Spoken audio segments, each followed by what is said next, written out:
आज़ाद कश्मीर के इंतखाबात हुए, आज़ाद कश्मीर की कानून साज असम्बली के, और आपने फिर देखा कि मुस्लिम लीग नून, जिसकी पहले वहां पर गवर्नमेंट थी, जिनकी हुकूमत थी, उसको सिर्फ 6 सीटें मिली हैं। इमरान खान साहब की गवर्नमेंट को 26 के करीब सीटें मिली हैं, पाकिस्तान पीपल्स पार्टी को 11 सीटें मिली हैं। तो ये जो सर इलेक्शन हुआ है, आप क्या समझती हैं कि नवाज शरीफ के बयानिया डैमेज हुआ है, नवाज शरीफ के बयानिए की वजह से मुस्लिम लीग नून डैमेज हुई है, या फिर सर आप समझ रहे हैं कि इसके कुछ और अवामिल हैं जो इस पर असरअंदाज हुए हैं? मैं ये क्वेश्चन मार्क छोड़ूंगा। मुझे आजाद कश्मीर के इलेक्शन पे तहफुजात हैं।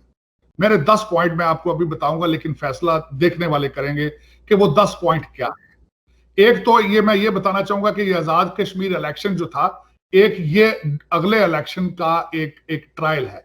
यही कि आप कह लें ये मिड टर्म इलेक्शन था। इसमें टेस्ट की ये सारी चीजें। अब मेरे एतराजात क्या है इस पे? मेरे एतराजात ये है, सबसे पहला मेरा एतराज है कि ये रवाज क्यों डाला गया है, ये क्यों इसको एक रवाज समझा जाता है कि जिसकी मरकज में हुकूमत है उसी की मरकज आजाद कश्मीर में होगी। ये गलत रवाज, जमहूरियत के खिलाफ है। ये मेरा पहला एतराज।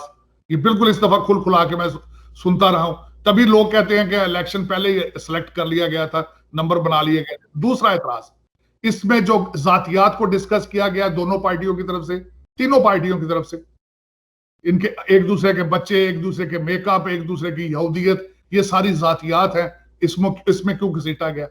दूसरा। तीसरा, इस इलेक्शन के दौरान हमारे हसास अदारे के ब्रिगेडियर नईम साहब को ट्रांसफर किया गया, ब्रिगेडियर नदीम साहब आए, वो एक सवालिया निशान। उसके बाद इस वक्त तुराबी साहब जो बाग से, उनके ऊपर एलिगेशन है कि 7 करोड़ रुपए में लेके वो तनवीर साहब के हक में बैठे हैं, या इसके बारे में क्लैरिफिकेशन। उसके बाद इतराज मुझे ये था कि अमीर गंडापुर साहब की जो मूवीज चलती रही हैं कि वो पैसे तकसीम कर रहे हैं, वो अमीर गंडापुर साहब अब फायरिंग करते हुए देखे गए, वो क्यों? मेरा अगला इतराज ये है कि अमीर गंडापुर साहब के ऊपर, लेकिन सर मैं आपकी बात टोक रहा हूँ, जो तस्वीर आई है वो अमीर गंडापुर साहब की नहीं थी सर। हाँ जी, मेरे में 2-3 मैं अभी खत्म कर। अमीर गंडापुर साहब को कश्मीर इलेक्शन कमीशन ने कश्मीर से बैन किया था, फिर उसमें इमरान खान साहब उनको साथ ले जाके स्टेज पे तकारीर क्यों कराते रहे? ये मेरे सारे एतराजात हैं। अब उसके बाद जो रिजल्ट निकला है, सामने आया है, अब इन सारे वजूहात पे आप देख लें किसकी जिम्मेदारी बनती है कि वो सारी क्लैरिफिकेशन दे, कौम को ये बताए कि ये सिर्फ मफरूजात हैं, ये सिर्फ रूमर्स हैं, ये हकीकत इसकी नहीं है। तो ये फर्ज बनता है गवर्नमेंट का, अदारों का, जिनके ऊपर एलिगेशंस है। लेकिन ये चीजें मैंने वाशिंगटन डीसी में, मेरे पास जो इंफॉर्मेशन पहुंची है, आपका क्या ख्याल है? हर पाकिस्तानी ये नहीं जानता है। तो इन अंडर गिवन सर्कमस्टांसेस ये इलेक्शन फिर क्या थे? यहां तक के जो मेरा मकसद है जी।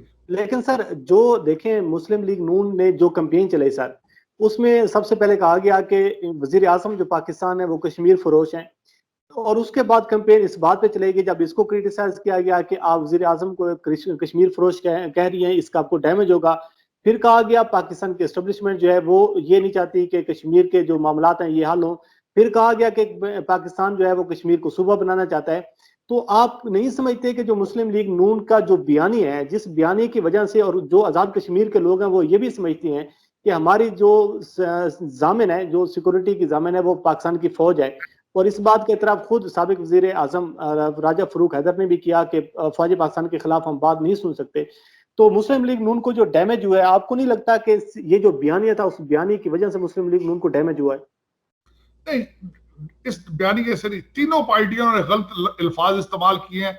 उसकी वजह यह है कि इनकी सियासी नशोनुमा नहीं हुई अभी तक, इनकी सियासी तरबियत प्राप्त तरीके से नहीं हुई। इसके ऊपर 2 चीजें, जब इनके इमरान खान साहब के बच्चों के बारे में हुआ, जब इमरान खान साहब ने नवाज शरीफ साहब के दोते को कहा, जब गंडापुर साहब ने उसके 8 करोड़ की सर्जरी की बात की, ये सारी चीजों को चाहिए था अवाम इसके ऊपर रिएक्शन देते, मीडिया इसको कंडेम करता। खान साहब को चाहिए था इन चीजों में इंटरवीन करते, अपने पार्टी के लोगों को रोकते, लेकिन खान साहब ने नहीं रोका। खान साहब अपनी फ्रंट सीट पे बिठा के उसको जाके स्टेज पे तकारीर कराते रहे और इलेक्शन कमीशन के लॉज की वायलेशन करते रहे हैं। वो तो बैन था कश्मीर में जाने से गंडापुर साहब।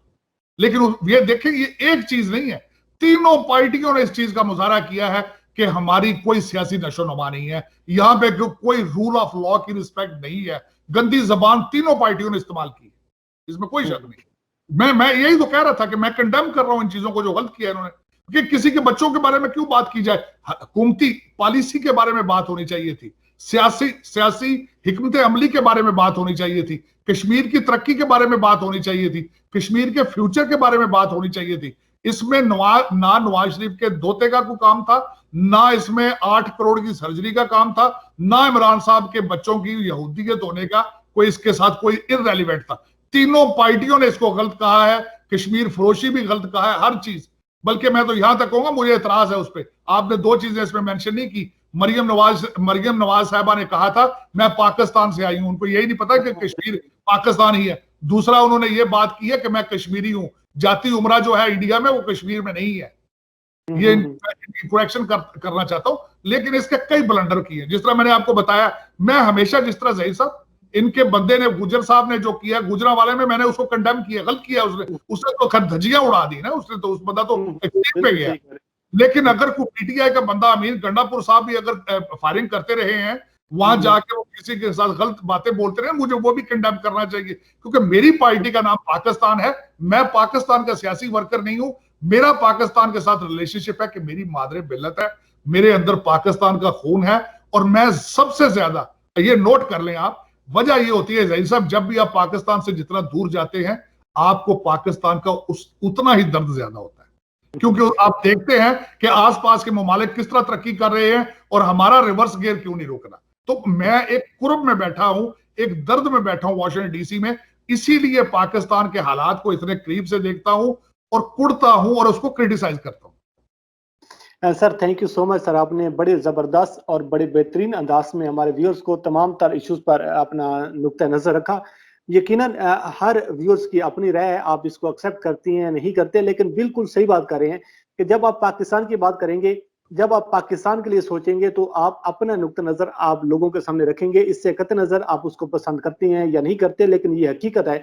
मेरे अंदर पाकिस्तान का खून है और मैं सबसे ज्यादा, ये नोट कर लें आप, वजह ये होती है ज़हीर साहब, जब भी आप पाकिस्तान से जितना दूर जाते हैं, आपको पाकिस्तान का उतना ही दर्द ज्यादा होता है, क्योंकि आप देखते हैं कि आसपास के ममालिक किस तरह तरक्की कर रहे हैं और हमारा रिवर्स गियर क्यों नहीं रोकना। तो मैं एक कुर्ब में बैठा हूं, एक दर्द में बैठा हूं वाशिंगटन डीसी में, इसीलिए पाकिस्तान के हालात को इतने करीब से देखता हूं और कुड़ता हूं और उसको क्रिटिसाइज करता हूं।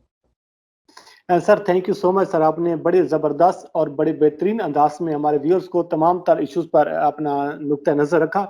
यकीनन हर व्यूअर्स की अपनी राय है, आप इसको एक्सेप्ट करती हैं नहीं करते, लेकिन बिल्कुल सही बात कर रहे हैं कि जब आप पाकिस्तान की बात करेंगे, जब आप पाकिस्तान के लिए सोचेंगे, तो आप अपना नुक्ता नज़र आप लोगों के सामने रखेंगे। इससे कतई नज़र आप उसको पसंद करती हैं या नहीं करते, लेकिन ये हकीकत है। इस हवाले से आपको आगाह करते रहेंगे। मुझे और साजिद तारक साहब को दीजिए इजाज़त। अल्लाह हाफ़िज़।